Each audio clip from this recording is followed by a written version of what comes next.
Okay, let's go.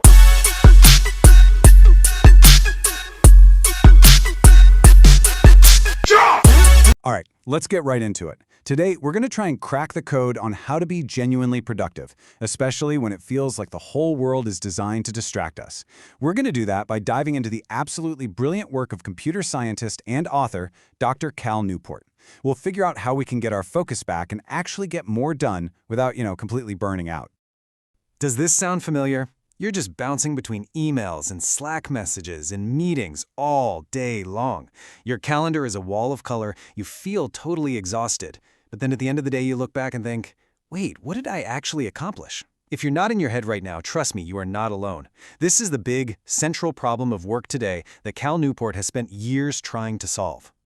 So here's our plan. First, we'll identify the trap we're all stuck in, something Newport calls pseudo-productivity. Then, we'll talk about his powerful solution, deep work.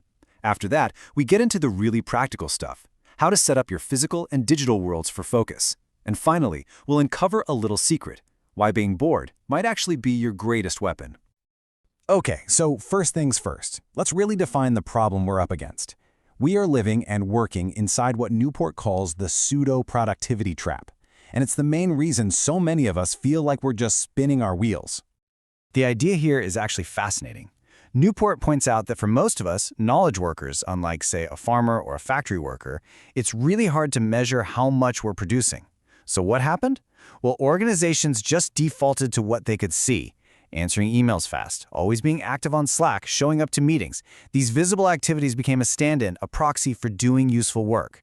We started rewarding the appearance of being busy. And this is really where things went completely off the rails. Technology, like email and later Slack, just poured gasoline on this fire. All of a sudden, we had a stage where we could perform our busyness 24/7. We could demonstrate effort from anywhere at any time. And the result?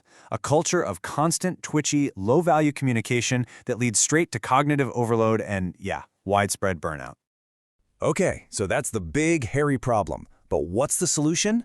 Well, Newport's answer is a powerful concept he calls deep work, and this, he argues, is becoming the true superpower of the 21st century economy. And this quote just perfectly nails the central issue, right? As our workplaces get more and more chaotic and distracting, the simple ability to shut out all that noise and just concentrate is getting incredibly rare. And of course, because it's so rare, it is becoming unbelievably valuable. So what exactly is deep work? It's that state of pure, professional focus, totally free from distraction, where your brain is pushed to its absolute limit. Imagine it's like quieting all the static and noisy circuits in your brain, so you can finally hear the one signal you need to solve a really hard problem, learn a new skill, or create something truly valuable. Now here's the catch. This state of deep work, it doesn't just happen. You can't just wish for it. You have to be super intentional about engineering an environment that actually encourages focus, not distraction. And we're going to start with your physical space.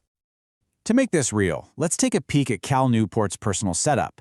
He has a room in his house he actually calls his library. There's no permanent technology in there, no monitors, no printers, nothing. It has a custom desk, bookshelves filled with things that inspire him, and even a fireplace. So when he walks into this room, it's a ritual. His brain gets the signal, okay, this is the place where we do the hard thinking. Now, let's compare that for a second. On the left is the default for pretty much all of us, right? Notifications are pinging, your phone's buzzing, you've got 100 tabs open. But on the right, that's a focus-rich environment. And listen, it's not about having some fancy library. It's about being intentional.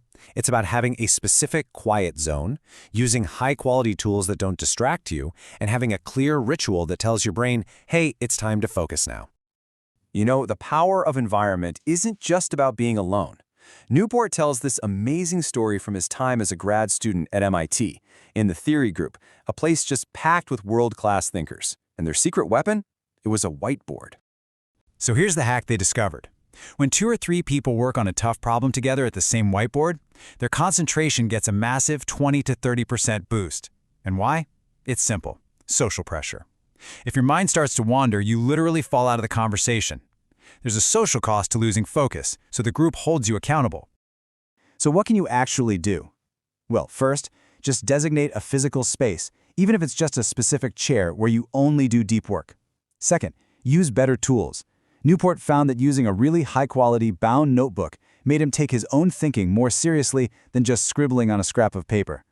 And third, create a little ritual, like making a cup of coffee and shutting your door to signal that a focus block is about to begin. Okay, so you've optimized your physical space. That's great, but what about that glowing rectangle in your pocket? We have to talk about mastering our digital tools, because let's be honest, for most of us, they are totally mastering us. Take a look at this number, 5 minutes. It might not seem like a lot, but this one little number is at the very heart of our modern productivity crisis. It is shocking.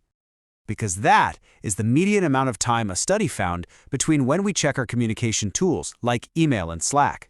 I mean, some people in the study were checking every single minute. We are living in a constant state of self-interruption. And here's the thing. Every single time you do that quick check, you're forcing your brain to do something called a context switch. And this is a really expensive process for your brain. It's not instant. It can take up to 15 minutes for your brain to fully unload the context of one task and then load up the new one. So that 30-second check actually just cost you a 15-minute window of fractured, useless attention.